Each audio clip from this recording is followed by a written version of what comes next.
21번째 규제의 어떤 정책인지 첫 번째로 알아보도록 하겠습니다. 그리고 두 번째 핵심 내용 요약 정리입니다. 즉 정부는 부동산 투자하지 말고 실거주 할 사람만 집 사라 이렇게 말을 하고 있습니다. 하지만 투자자분들 돌파구는 있습니다.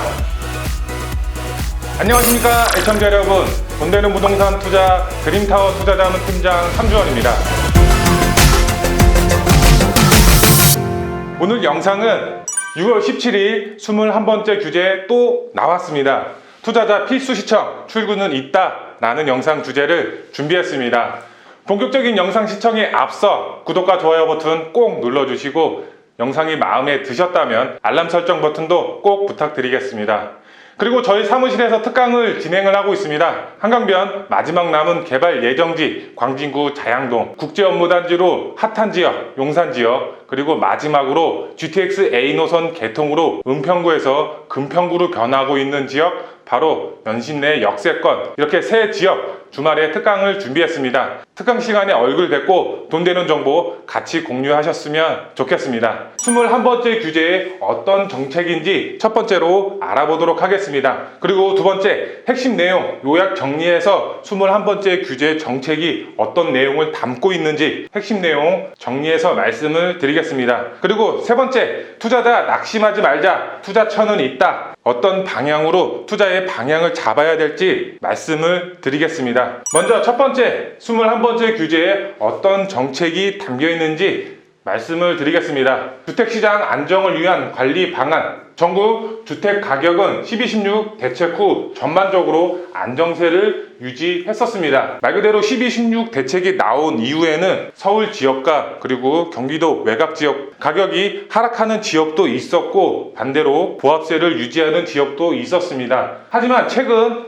서울의 개발 호재, 인근 지역 중심으로 상승세를 보여왔습니다. 그리고 서울이 막히자 비규제 지역 중심으로 과열 현상이 양상이 된다 이렇게 나와 있습니다. 그리고 시장 상황 평가를 보시면 서울 중저가 주택 그리고 수도권 지방 비규제 지역 중심으로 시장 불안 요인은 여전하다 이렇게 나와 있습니다. 서울 고가 재건축 주택 상승 압력이 가시화되고 있고 코로나19 바이러스로 인해서 금리는 최저 수준으로 0.5%대를 유지하고 있습니다. 그리고 풍부한 유동성, 지금 3기 신도시 토지 보상이 예정이 되어 있습니다. 그만큼 풍부한 유동성에 따른 일부 투기 수요가 지속적으로 발생할 경우 실소유자의 내 집 마련 기회가 감소하고 있다. 감소가 우려되고 있다 이렇게 나와 있습니다. 그럼으로써 주택시장 안정화 관리 방안을 정부가 꺼내 들었다 이렇게 보시면 되겠습니다. 그리고 마지막으로 정부의 정책 대응 방향입니다. 특이 수요를 근절하고 실소유자의 보호라는 원칙 아래 주택시장 과열 요인을 차단하고 기존 대책의 후속 조치를 차질 없이 진행하겠다. 정부의 입장이 이렇게 대응 방향으로 나와 있습니다.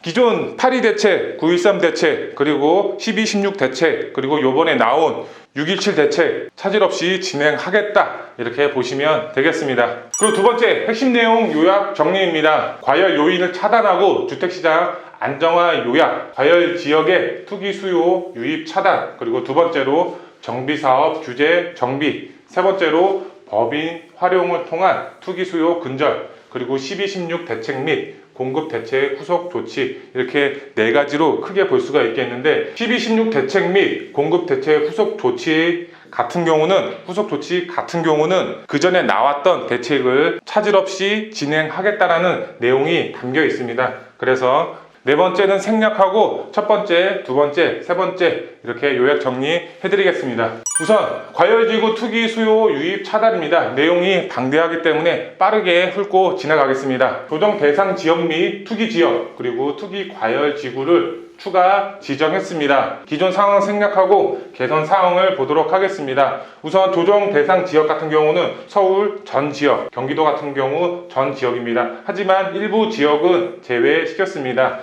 보시면은 면, 읍, 리 이런 지역 같은 경우는 생략을 했고 김포, 파주 그리고 포천 같은 경우 이 지역들이 지금 일부 제외가 됐는데, 이 지역 같은 경우는 규제 정책이 나오기 전까지는 크게 오름폭이 없었던 지역입니다. 하지만 6.17 대책이 나온 이후에 풍선 효과로 김포, 파주, 그리고 포천 크게 지금 지가가 빠르게 상승하고 있는 지역입니다.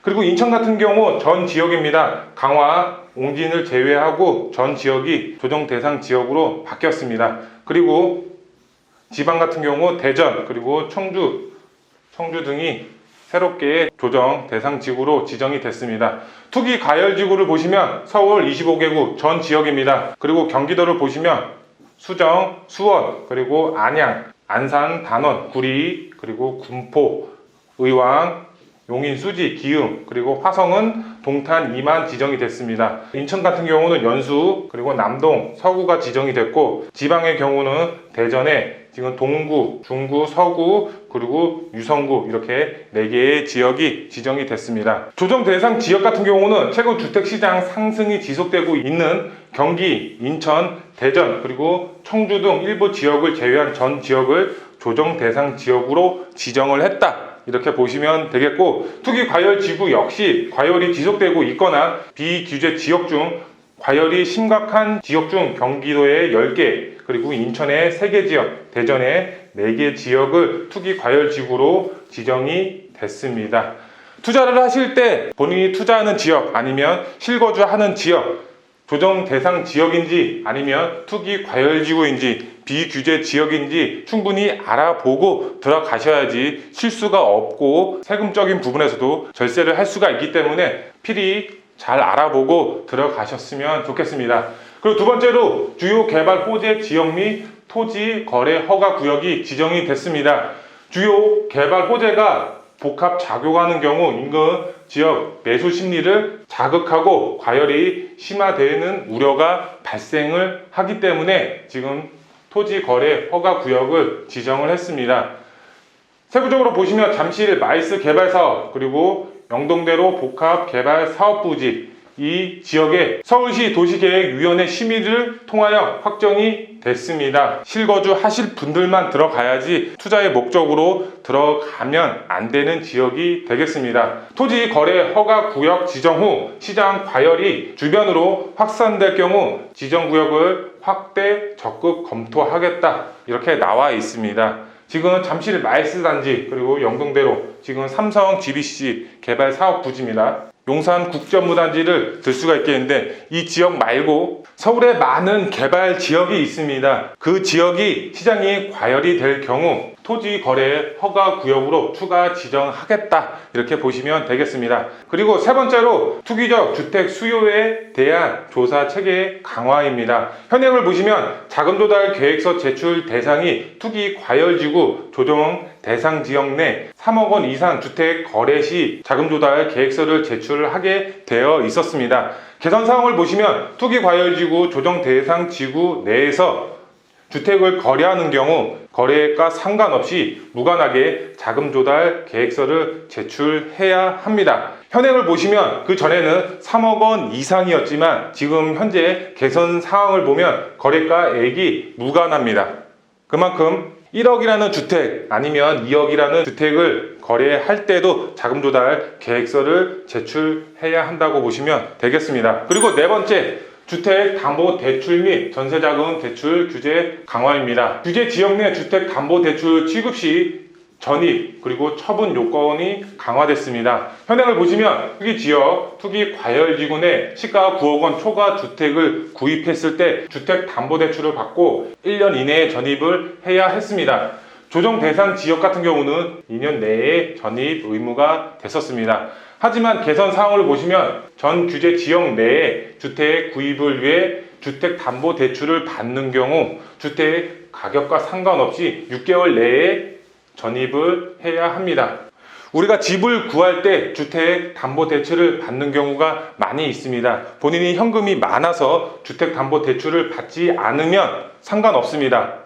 6개월 내에 전입 의무가 없지만 대부분 분들 주택담보대출을 받고서 주택을 구입하기 때문에 6개월 의무 기간을 꼭 준수하셔야 된다, 이렇게 말씀을 드리겠습니다. 그리고 보금자리론 대상 실거주 요건 부과입니다. 지금까지 보금자리론을 이용했던 분들은 전입 의무가 부과되지 않고 있었습니다. 하지만 개선 사항을 보면 주택 구입을 위해 보금자리론을 받은 경우 3개월 내에 전입을 해야 하고 1년 이상 실거주 요건을 채워주셔야 합니다. 만약 이 사항을 위반했을 때는 대출을 즉시 회수한다, 이렇게 보시면 되겠습니다. 그리고 갭투자 방지를 위한 전세대출 이용 제한이 강화됐습니다. 현행을 보시면 시가 9억 원 초과 주택 보유자에 대한 전세대출 제한했었습니다. 반대로 전세대출을 받은 후에 9억 원 초과 주택을 구입 시에도 즉시 대출을 회수했었습니다. 하지만 개선 사항을 보시면 투기지역, 투기과열지구내 시가 3억 원 초과 아파트입니다. 여기서 눈여겨보셔야 될 게 그 전 현행을 보시면 9억 원 초과 아파트였지만 지금은 3억 원으로 줄어들었습니다. 3억 원 초과 아파트를 신규 구입하는 경우 전세 대출이 제한됩니다. 그리고 전세 대출을 받은 후에도 역시 3억 원 초과 아파트를 구입하는 경우 대출금이 즉시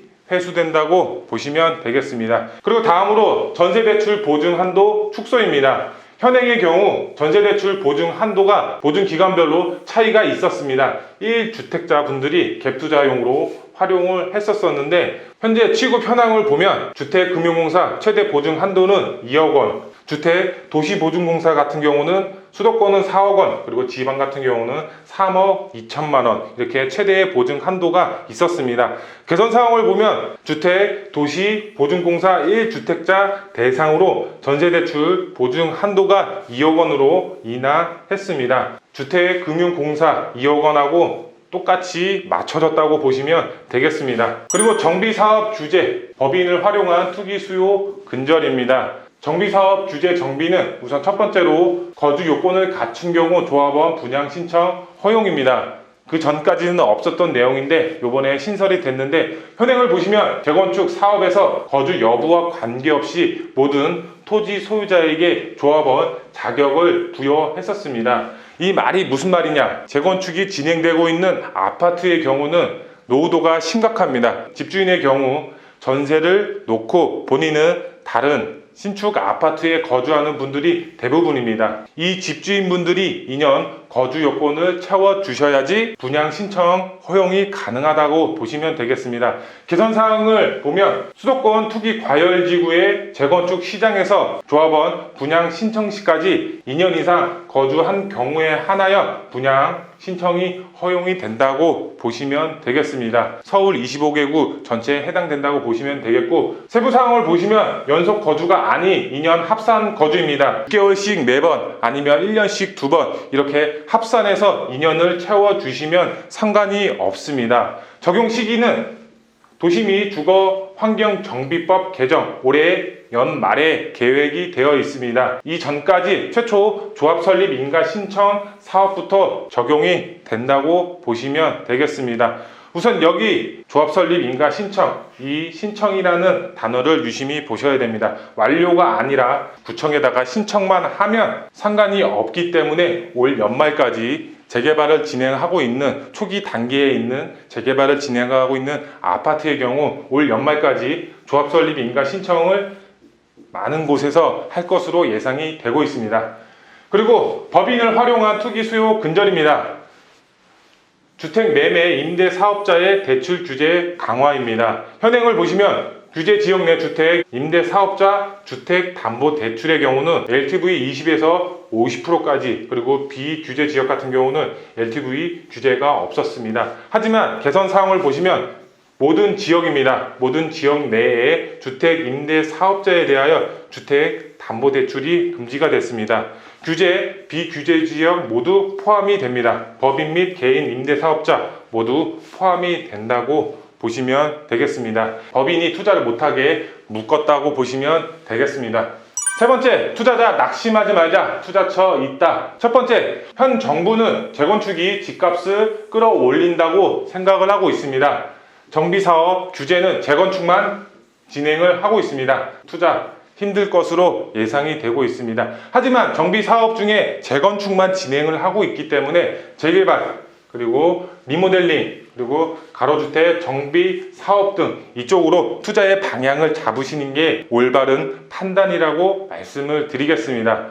그리고 두 번째, 9억 미만, 9억 초과 주택만 아니면 됩니다. 그리고 아파트를 제외한 모든 주택 갭 투자 가능합니다. 단독, 다가구, 다세대 주택, 그리고 오피스텔 갭 투자가 가능하다. 이렇게 말씀을 드리겠습니다. 그리고 세 번째, 아파트 및 재건축 불황이 오지만 재개발 투자처는 급 부상할 수밖에 없습니다. 현재 5, 6대책이라고 공급 대책이 나와 있습니다. 공급을 늘리기 위해서는 우선 리모델링 그리고 가로주택 정비 사업 같은 경우는 크게 공급을 늘릴 수가 없습니다. 몇천 세대까지 개발을 할 수가 있기 때문에 재개발 투자처 급 부상할 수밖에 없습니다.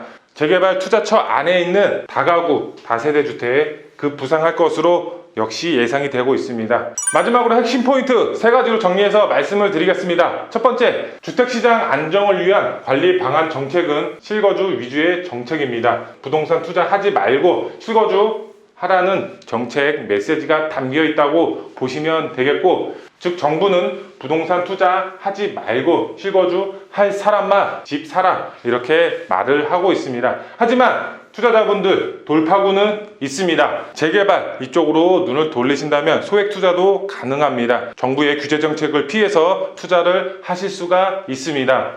규제 정책 나오면 풍선 효과는 계속 되고 있습니다. 아파트 및 재건축 하락할 수밖에 없습니다. 아파트 외 주택 그리고 재개발 지역, 재개발 예상 지역의 경우는 급등할 수밖에 없습니다. 역시 풍선 효과 나타날 수밖에 없습니다. 마지막 세 번째, 공급은 늘려야 하고 재건축 사업은 규제하고 공급을 늘릴 수 있는 최고의 답은 재개발 사업밖에 없습니다. 공급을 늘릴 수 있는 답이다 이렇게 말씀을 드리겠습니다. 그래서 투자의 방향은 재개발 쪽으로 방향을 잡으셨으면 좋겠습니다. 재개발 규제 요건을 피할 수 있습니다. 이렇게 재개발 투자처 급등할 수밖에 없다 말씀을 드리고 본 영상 마치겠습니다. 이상으로 오늘 영상 주제를 마치겠습니다. 정부의 21번째 규제정책 강력하다고 말이 나오고 있습니다. 하지만 돌파구는 있습니다. 재개발 예정지에 소액 투자하셔서 개발이 됐을 때 대단지 브랜드 아파트 받을 수 있습니다. 서울 지역에 신축 아파트 받을 수 있는 투자처 저희 드림타워와 함께 같이 상의하셔서 돈 되는 정보 공유하셨으면 좋겠습니다. 돈보다 중요한 건 건강입니다. 건강 항상 잘 체크하시고 하시는 일 모두 잘 되시길 기원하겠습니다. 그럼 다음 영상과 특강 시간에 뵙도록 하겠습니다. 감사합니다.